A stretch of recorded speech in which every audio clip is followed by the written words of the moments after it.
Hey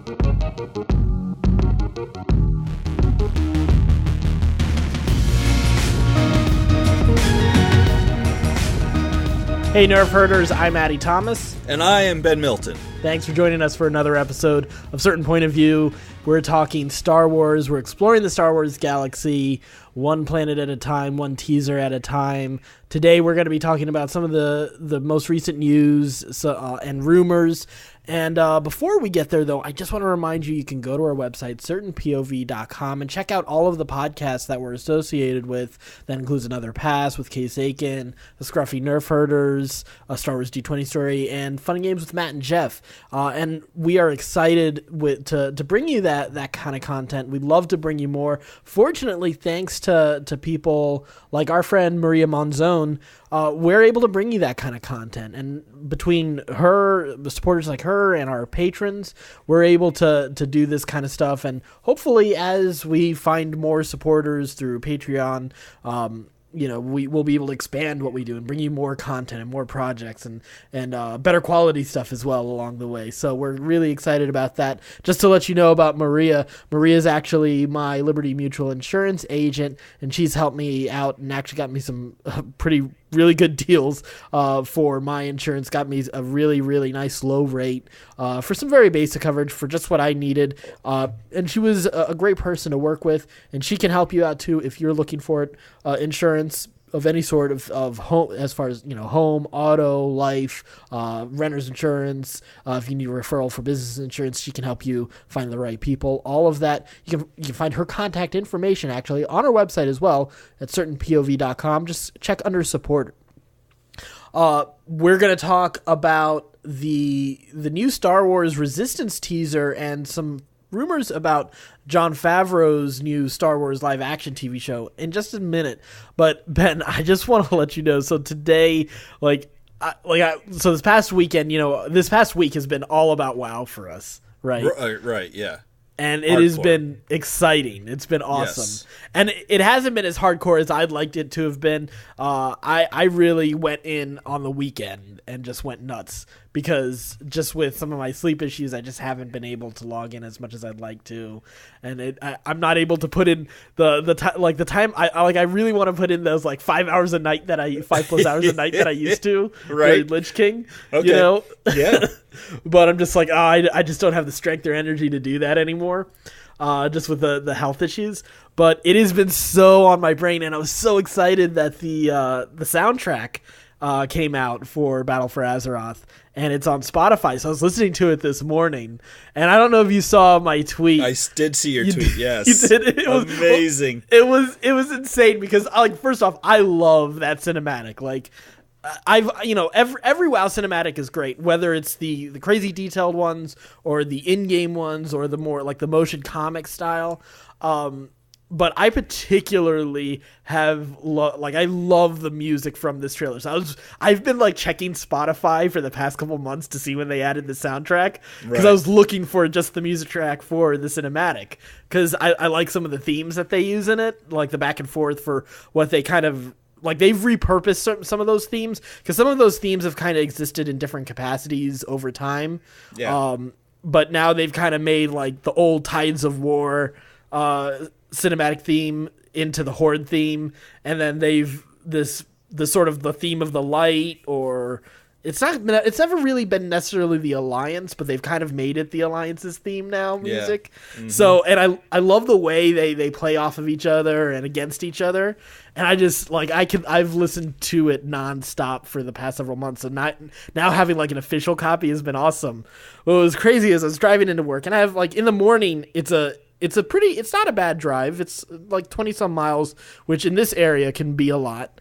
But I was driving up, the skies were gray and overcast and cloudy, and it gets to the point in the trailer where Anduin, he throws down the sword, his father's sword, and he starts summoning the light to channel the big bubble /res that he does, and the chorus comes in and everything.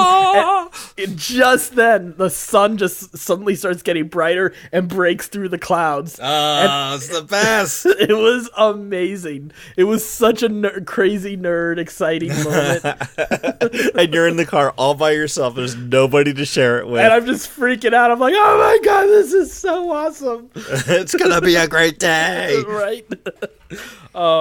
And did you go forward then and blow up a city? I tried. Well, no. And I definitely did not do that. I can't say that. I shouldn't have that recorded. I'm not going to edit it out, but I need to be careful with that. Well, last show, everybody. We never saw Addy again. Welcome next week to our new host, Case and Ben. Yes. We'll be bringing you certain points of view. Two white guys. No, but... we're going to call it certain point of privilege. What's funny, so on my commute back, it was a nerdy commute. It wasn't quite as WoW involved, although I was just thinking about WoW all the way down, but I was in bumper to bumper traffic. And actually, I left work a little bit earlier today because I had gotten some stuff knocked out. Like, I left around like 5-ish, right? Okay. So it takes me an hour and a half, 2 hours. It took me 3.5 hours to get home and it was bumper to bumper traffic. Yeah. But I took advantage of it. I felt like, all right, let me have a little bit of a positive way to approach this. So I pulled out my phone and opened up Pokemon Go, and I walked so many eggs off. You son of a gun. You son of a gun. Because I was going under 5 miles an hour, but I was like, all right, I'm just milking this, getting all the candy I can get. Oh, that is fantastic. That was brilliant. Right? Well done, sir. Well done. Excellent use of that situation. Man, I wish I had been there. That's the first time I think anybody has said, man, I wish I was in 3.5 hour traffic. Oh, I was still bored, but I was happy to get, one of my quests right now in Pokemon Go is to evolve a Magikarp. Okay. And I need 400 Magikarp candy to do that. Right, so, right. I'm at I think I'm almost at 300 right now. So I've got wow, you're close, go. Yeah. You're 3/4 of the way there. That's not bad. Right. So anyway, that's enough of non-Star Wars talk, because this is the Pokemon Go or World of Warcraft podcast. We're gonna talk about that stuff. Come on, you can't take the nerd out of this completely. Well, so the big thing that came... So last week we got a brand new teaser for Star Wars Resistance. Kind of came out of nowhere. Did not expect that. There's, it wasn't unveiled at a convention or anything. But we got about a minute-long teaser for Star Wars Resistance, the new animated show that's coming up this October. I believe October 7th is when it premieres. And this will cover Poe Dameron. We'll get some Captain Phasma. We're expected to get some of the other players in the Resistance in the lead up to Force Awakens, and it's the same people who brought Rebels and Clone Wars to us, and it's it's a very different animation style. It is no longer the 3D CG animation style. It's still CG, but it's cell shading instead. But before I get into some of those details, what were your impressions? What were your thoughts after seeing this teaser? It looked a lot of fun, man. I really liked it. I thought it was cool visually. I thought that it looked a little lighthearted. It looked kind of like the same tone as maybe Rebels, not quite as dark as Clone Wars got sometimes probably, but more like the Rebel stories. Like you'll have your episodes, but overall still kind of a kids show, even though it's on at 10 o'clock at night. I thought it looked cool. It was nice not to see lightsabers in a Star Wars story. That was cool. Because this is like the one thing you kind of don't want is like, oh, no, there's a whole other Jedi too. I was like, no, I thought all the Jedi were gone. So that's good.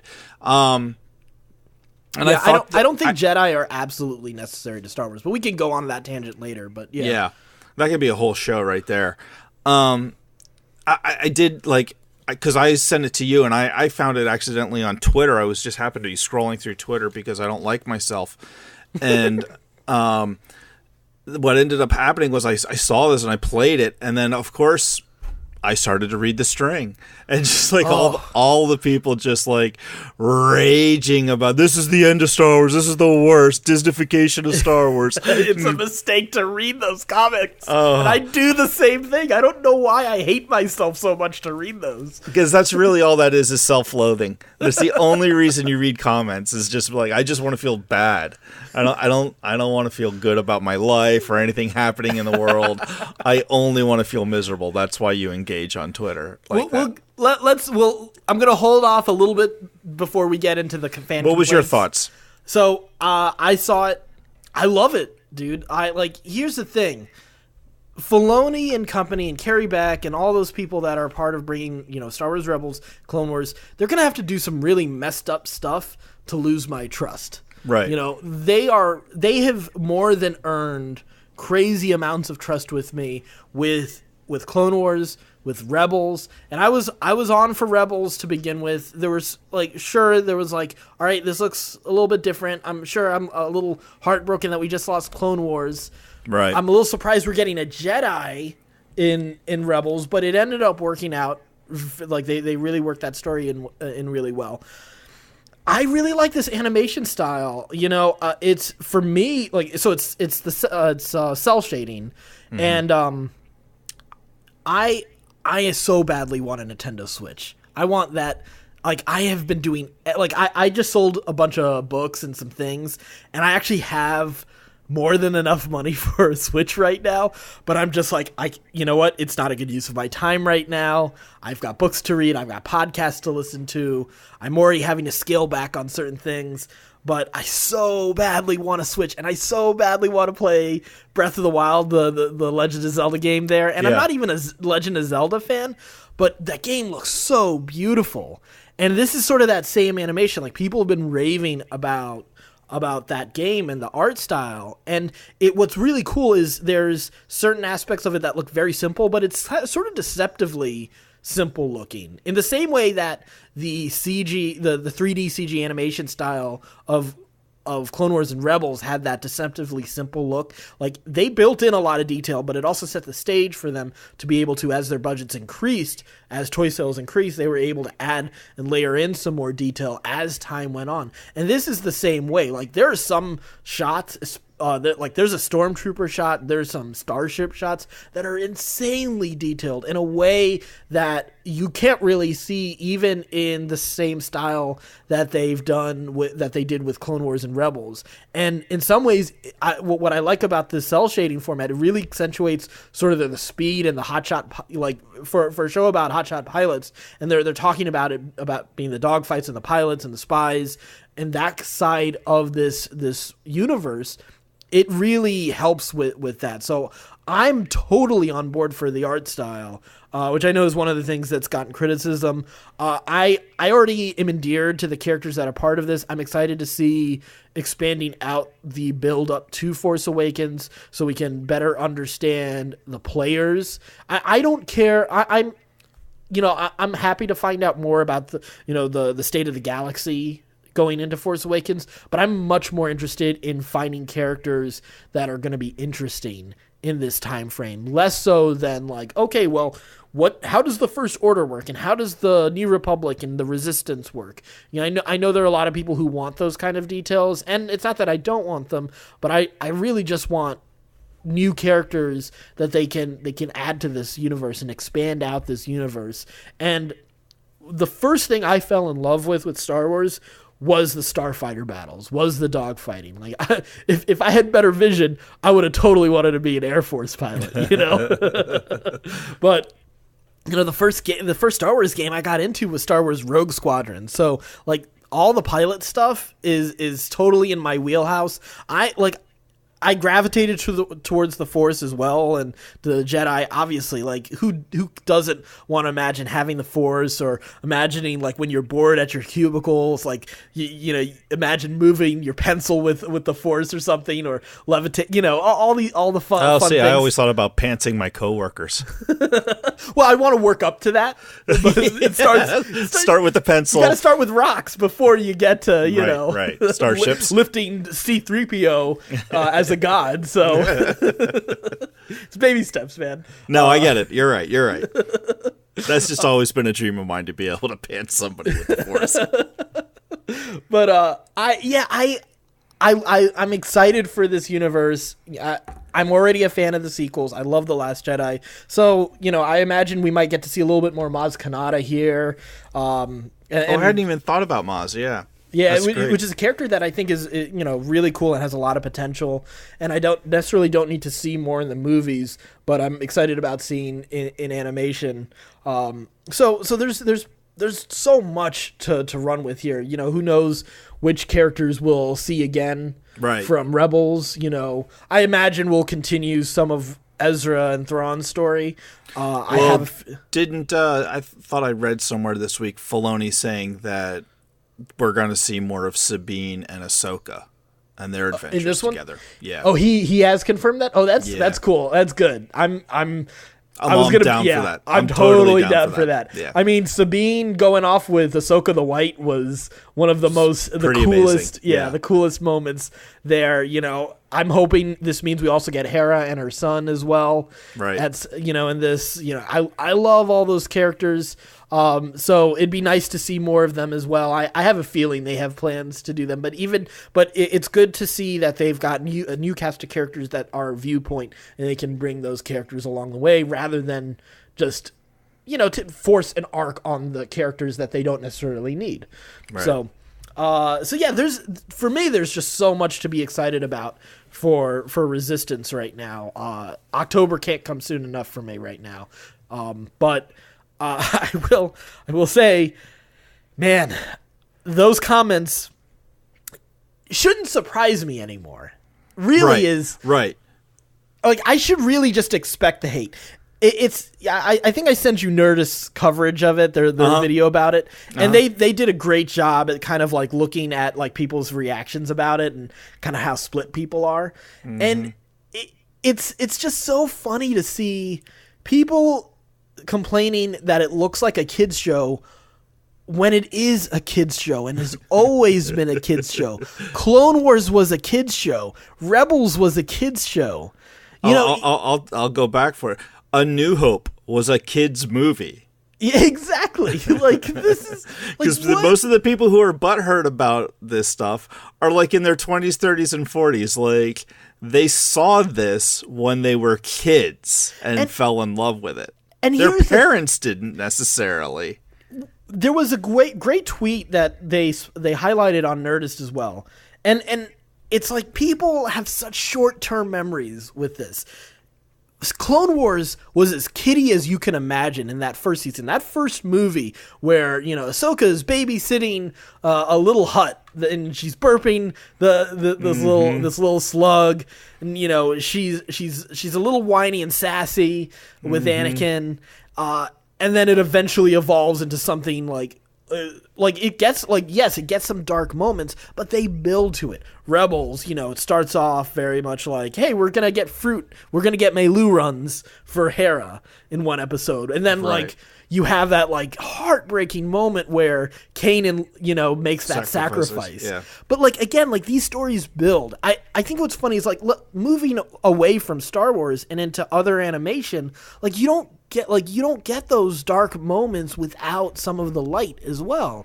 The Batman animated series, like visually dark. It was animated on on a black background to give it that sense of Gotham's foreboding. But it had fun episodes along the way. It is much more lighthearted than people want to remember, but it also has those dark moments because you need dark and light moments because people aren't just one thing. People are dynamic, and you need to be able to connect with them, Right. Voltron is a perfect example of this. Like, that series has crazy fun episodes where they're running through a mall away from mall security, or a crazy game show, but then they'll have this crazy intense episode where people are dying left and right, people are losing loved ones. People are fighting for their loved ones and on the brink of extinction. Those moments are almost meaningless.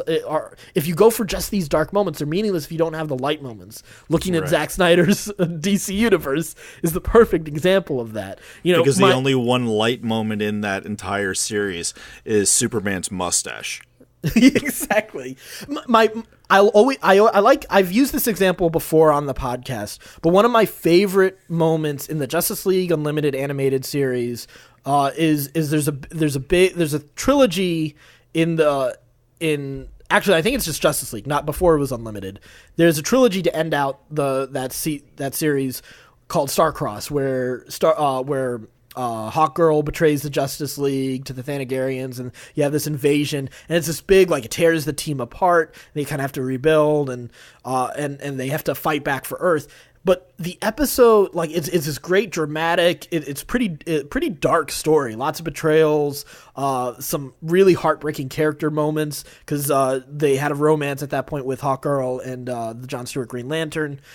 But just before that episode, they have a Christmas special, which includes, like, Hawkgirl and Green Lantern, like, bar hopping throughout the galaxy, and they have, like, the Flash and Ultra Humanite, like, putting together toys for kids in an orphanage, like, all sorts of, like, it's a pretty lighthearted story. Like, there's snowball fights and stuff like that, but that almost frivolous story before that dark story does so much to set up for that, and it helps you endear to those characters. And I think, like, people are really kind of underestimate the value of having that light, fun story.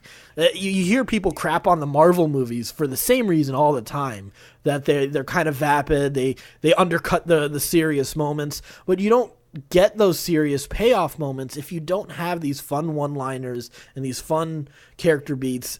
They're almost meaningless. The dark moments, the emotional moments are almost meaningless if you don't have those light moments as well. So yeah, no, I agree. I completely agree. But I also think, like, another aspect to this is just our country's mood and acceptance of, like, recreational outrage. Yeah. It's fun to be angry on social media, and it's fun to shitpost, and it's fun to, harass other people, and because there's no consequences to it at the end of the day for the most part. Like, right. As long as you believe you're morally right, you can find somebody pretty much who will agree with you, unless you're a real asshole. Yeah. And that's, like, you got to go pretty far. So, like, I think there's just a bunch of that, and I think that there's, who was it that said, like, they blocked a whole bunch of people that were being negative on their, I think it was Ryan Johnson blocked a bunch of people. He said he blocked like 400 or 500 people. Yeah. But he still has, I forget, like, I don't know, like 1 million followers or whatever. And he was like, consider what a small, what a small group of people that is compared to the amount of people who love his work. Right. And his point was, like, it's like 1% of people are just being dicks about this movie online. And it's, and it's more than that. I mean, I know there's a lot, it's more than just, like 50 people or whatever who are pissed about Star Wars, but it's easy to find the negative on the internet too. Yes. Like, I really do. I think it's like, for me, it's a self-torture that I keep going back and looking at it, because I know what I'm going to get, like, and that's not going to change. Like, yeah. So I don't know why I continue to go and do it. There's no point in it. And they were, I guess if people really honestly feel that way, then that's fine. Yeah. It's not for you. Yeah. Like, the thing that bothers me. Nothing is for everybody. Right. The thing that bothers me a little bit about this, to get political about it just a tiny bit, is a lot of these are like, the alt-right, right-wing commenters, usually who are criticizing Star Wars for going all social justice-y, blah, blah, blah, blah, blah. Yeah. And the thing about it that really bothers me is that it feels very hypocritical. Yeah. The way they're attacking and what they're doing, and like, if you don't like it, don't watch. Nobody's forcing it to you. Like this sense of entitlement that they have that, like, for some, like, oh, I'm supposed to make a Star Wars movie just for you exactly the way you wanted it, is such an entitlement mentality thinking, and it's such the antithesis of what they say they believe. Yeah. Which is what makes it so hypocritical and so infuriating about it. Yeah, I mean, what happened to the free, like, yes, I may not agree with every point of, sort of the like every point of the social justice agenda, just as I definitely don't agree with plenty of the alt-right agenda, but you still have the freedom to put this messaging in your story. Yes, certain times you can be a little bit more preachy, and it's going to turn me off. That's fine. And I guess if that's how you feel, then don't watch Star Wars anymore. That's fine. If the original trilogy is all you really want to love, you know what? That's fine. Those are great movies, but also be honest with yourself about those movies, because those movies are just as packed with agenda. And here's the thing: it is impossible to separate, I think, good, at least with good art, messages are inherent in it. And that those messages are a part of your perspective and your view. So naturally, whatever your opinions are on whether I mean, for me, like, I feel like if I was to create something, a lot of my opinions on religion would get involved, less so than politics, more so than politics. Yeah. So but I want people to have that sort of integrity and the freedom to do it. Like the James Gunn situation, obviously, I think it's funny is that what's funny is Guardians isn't possible without the kind of person James Gunn is, the kind of person who is edgy and may fail with some of those jokes, and will cross lines. But you know what? In the process, like, you want to have that kind of freedom in the creative process to make crazy, outrageous jokes, and then, all right, like, let's rein it in and come back and figure out what's appropriate to the story. Like, I don't think Guardians is like the kind of Guardian story that we saw and love isn't possible without that kind of person. Imagine a writer's room. Imagine like a guy like Chappelle having to be reined in, by this, by that kind, by the kind of censorship and agenda that some people are concerned about, whether it's on the right or the left. And you just kind of kill the creative process, You do.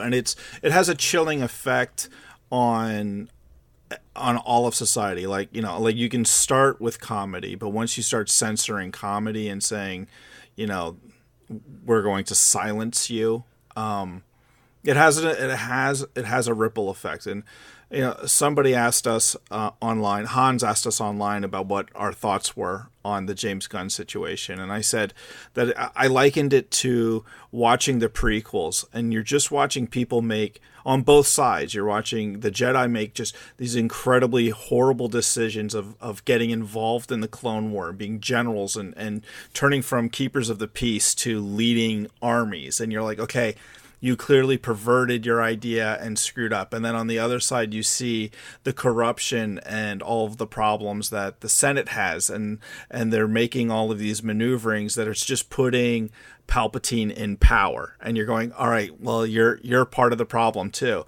And that's kind of how I view the right and left right now, with all of this, which is just like, the Jedi have gone mad and have lost their way, and the Senate is completely insane and corrupt, and you just can't even deal with it anymore. And both sides are wrong, and it's having a chilling effect on everything that we do. I mean, like, I've never worried more about what I say than over the last year. Yeah. With everything else, I'm like, is this going to come back to bite me in the ass? Like, are any of these podcasts going to come back to bite me on the ass because I was trying to be funny? And what kind of effect is that going to have for me and my family down the road? I hope none. I hope that, I'm not perfect. I probably said some dumb shit on here. I know I have, but I hope, you never know. I mean, people are digging up tweets from 10 years ago, and who knows what's going to come down the road, Right. It's crazy. Yeah. The outrage though for a 1 minute trailer It is so over the top. It's so over the top. Well, so coming back around to it, we don't really have any real sense of story at this point. I talked to, our buddy David Adams. He's a little bit more like, he's not crazy about the art. But, he's excited to see a little bit of a glimpse of it. He is reserving judgment because you don't really see any real story beats or anything like that from this trailer. But he's excited for more Star Wars. So you know what I was surprised about? Yeah. We didn't see a lot of Princess Leia. Oh, yeah, you're right. Or General Leia. General Leia, right. Yeah. I mean, like, if Poe is involved, like, that's who he reports to, right? Like, yeah. Yeah, I wouldn't be surprised if we do see her. I do think they want to get a little bit more of Poe up front and center. Yeah, he's gonna be the guy. Yeah, so I think that's a big thing right now. We'll definitely see General Leia. There's no way we won't. But I think helping develop him as a character, and then the people who are like the everyday people who are part of the Resistance as well is a bigger focus on this one. So in the same way that, like, I have a feeling like General Leia will be as involved as maybe the way Mon Mothma kind of showed up occasionally on Rebels. I think that kind of presence is more like it, Yeah, or I don't expect her to be an everyday, right. But I expect to see her. Yeah, for sure. I can't see any way you would do it without her. So that'll be fun. I continuing though on the rant against people who don't like this. I'm having a hard time letting it go. It's just right. I wanted to go on a crazy rant on Twitter about it, and I've had to, and I minimized it as much as possible. The criticism of the art style is the weird thing for me. It really, like, I can't let that one go. Like, yeah, it. Sit down. Sit on the couch. Tell me about your mother and why you hate people who hate this art style. Like, okay, it's fine. Not everything's for everybody again. So if you don't like it, you don't like it. But I really, like, I want to know where these people have suddenly emerged from. Like, all of a sudden they're like, I see people like lay out all these reasons, like it looks cheaper and everything. Like, first off, you clearly don't know anything about animation, and I have very limited knowledge of that industry. Okay, but there is no way that animation is cheaper. There is an insane amount of detail in it. It's just a different style, and it's just I just love seeing people talk out of their ass about this, like they're experts, right? All the arrogance that comes along with ignorance. Yeah, it just like I saw someone talking about like, oh well, Disney's just cutting their budget so that they can make as much money off of this, and I'm just like, what? What are you looking at? What are you watching? The way the shadows work, the detail in every frame, like at the cost of sounding like Rick McCullum on the behind the scenes of episode 1. There's so much detail in every frame. There's so well done, sir. Well done. But it's I guess. I think I really want the people who truly aren't happy with Star Wars to just go. You know what? Like, it's not your thing anymore. You've grown out of it. And maybe I'm the immature one who still wants to watch a kid's show. And I'm okay with that. Yeah, that's the lot I've chosen. I love it enough that I'm doing a podcast about this kid's story. But stop shitting on my stories. Like, after a while, like, please. Yeah, just give it a rest. Like, it's clear you don't like it. I get it. You know what? I don't love Doctor Who. You know what? I don't watch Doctor Who. Right. And I grew up like watching Doctor Who. Like, I watched the Tom Baker series and run of Doctor Who growing up, and I loved Doctor Who. And I just can't get into the new stuff. I've tried a couple times, and I'm just like, I'm not not interested in this. This isn't, I don't know why, but this isn't for me. And I don't like get online and be like, this new Doctor Who is the worst Doctor Who ever. I can't believe the crap that they're pulling. This isn't what it was when I, in 1974 when I started watching Doctor Who. Like, I just ignore it. Like, it's just not part of my life anymore. Well, it's not a big deal. And the Transformers movies are that way for me. Like, I don't like them. I don't like Michael Bay. I don't like his movies. So I'm just not going to watch them. Yeah, I just don't go. Tom Cruise. I don't like Tom Cruise. I don't like Tom Cruise movies. I don't like anything about them. I haven't seen one I've liked. And so I don't go. Like, it's that simple. Everybody's like, oh, the new Mission Impossible movie is amazing. It probably is. I will never see that movie. Exactly. I will never see that movie. I saw the first 5 minutes. I fell asleep. All right. Yeah, at the opening titles. Very good. You know what? What's funny is I only wanted to see one scene in that movie, and that's the bathroom fight with Henry Cavill. Oh, Cruz. Right, yeah. Like the moment, like because it became where a meme he reloads with the the way arm. he reloads his arms. What's funny is I woke up right after the reload the arms moment, and I was so angry I missed what happened in the lead up to that. I saw the rest of that fight, and it was a cool fight, and then I fell back asleep. Next moment, apparently Henry Cavill was a bad guy. Spoilers. What? Which, I mean, I think was pretty predictable as well. But yeah, anyway. He had a mustache. So let's move on to another area of the Star Wars world, still within TV. We've got rumors for the Jon Favreau live-action Star Wars TV show. None of this is official, but MakingStarWars.com or .net, I don't remember which one, but they tend to have a lot of pretty decent and pretty good and reliable information about leaks here and there and what's happening behind the scenes. And the rumor is, well, first off, the confirmed information is that Favreau's live-action series is going to take place like about 3 years after Return of the Jedi, and it's going to be a different area of the Star Wars universe. The rumor is we're getting Mandalorians. What? At this point, don't even bother with the Boba Fett movie. This is what I want. That's what I want. Yeah. Yeah.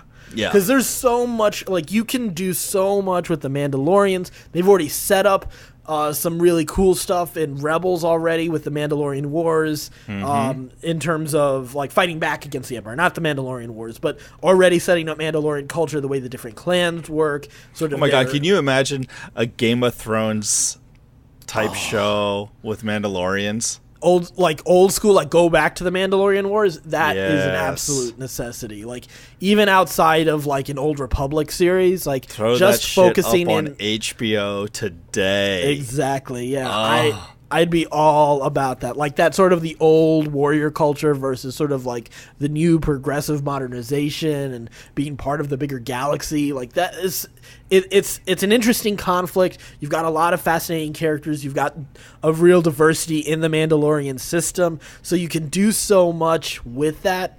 And you got a great base sort of template with like the Mandalorian armor of Boba Fett and Jango Fett, but there's so much that they can do with that. So I'm excited to see what Favreau has in store. And if it's Mandalorian's great. If it's not, I'm also excited for it. But if it is, I'm yeah. That's a rumor I hope is true. Like that would be amazing. That would be so much fun. And it sounds like it's the kind of thing that, sure, there'll be plenty of special effects that are needed, but it's the kind of thing that can work without a ridiculous amount. Because that's one of those things I'm concerned about. Like, that's why I wouldn't be excited about, and this is not going to happen, a Green Lantern live-action TV show. Because I feel like, TV budgets might not really be able to make that kind of show really work really well. And I feel like depending on what you're doing in the Star Wars universe in live action, it's kind of the same. It's kind of the same thing. It really lends itself to animation a little bit better. It's a franchise that lends itself better that way. But the Mandalorians definitely are ones that can work on a TV budget for sure. Yeah. There's been the Next Generation on and Deep Space Nine and all the different like Sci-Fi Channel shows that have been on over the years will have quarters of the budget that Star Wars show is going to have. They're going to put a lot of money into it because they want people to get into that subscriber thing because it's going to be on their Disney subscriber service. So, yeah, that's they're gonna put some money into that. It'll be interesting to see that first trailer and listen to the fanboy bitching. Oh, of course, not my Star Wars. There's no female Mandalorians.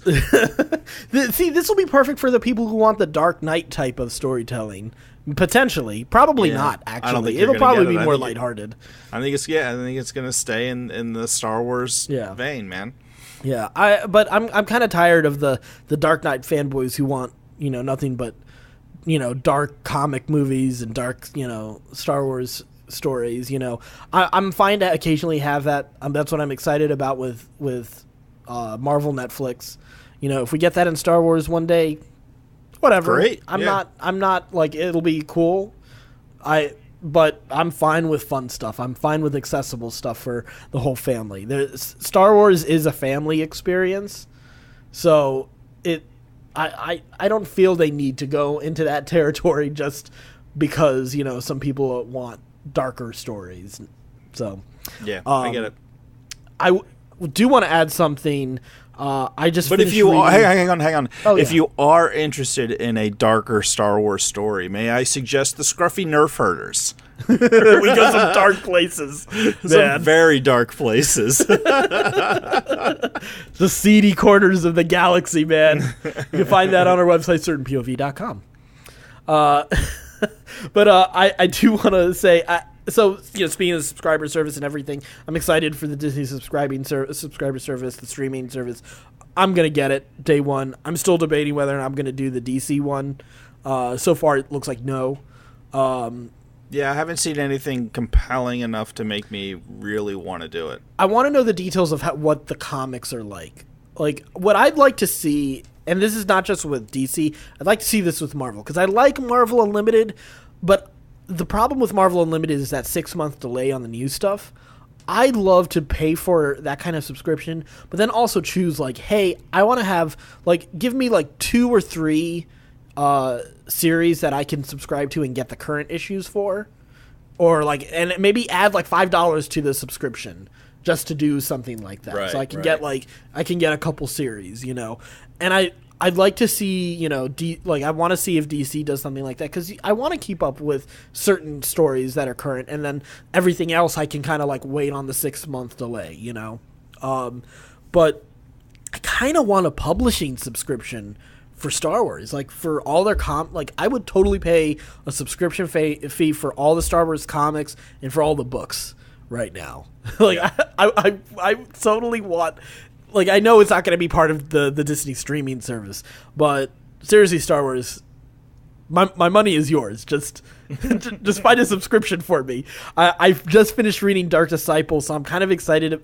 I'm kind of as far as fun reading, there's, sort of the, business and, research and all that kind of stuff, keeping up with the industry type of stuff that I'm reading. But for fun, I'm trying to, since I just finished reading Dark Disciple finally, I'm kind of oh wait, do I want to do a Warcraft book, or do I want to do a Star Wars book right now? And I'm sort of at a weird trying to figure out what's the next book right?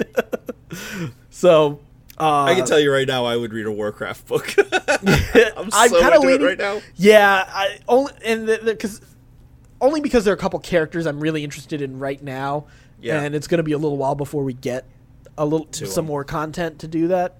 It won't be too long, but still long enough for me to to scratch that itch. I want to find out about certain characters' backstory, Jaina in particular. Mm-hmm.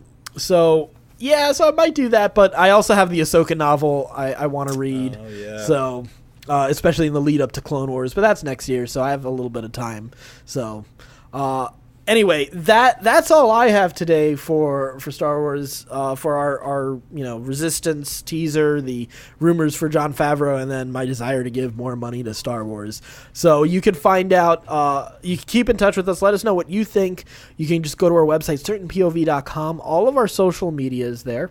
You can also, if you feel like being a part of what we do on this podcast, if you would like to get more content from us one day, we would like to do that. We'd like to put out more content too, but that's the kind of thing we can't really do if we have day jobs along with this. And I think the goal is, to be able to just do this and have fun doing this. To be able to produce more podcasts, to do a World of Warcraft podcast, to do a Marvel and DC podcast, I think Ben less so DC than me. But I would like to give DC another try. Yeah. No. I would if they're smart enough to pick up James Gunn to run their universe, but right. I have a feeling they're not that smart. I think that's too toxic right now. I don't think anybody's going to do that for a little while. It'd be a decisive stand, and I think a lot of fans would follow. It would earn some trust with them, but but also with the fanboys who want dark Zack Snyder stories, that would definitely push them away. Yeah. So it would be a definitive stance for DC one way or the other. But either way, you can be a part of this through Patreon if you like this and want us to put out more content over time. Again, you can find all of that on our website, certainpov.com. And until next time, stay scruffy, my nerf herders.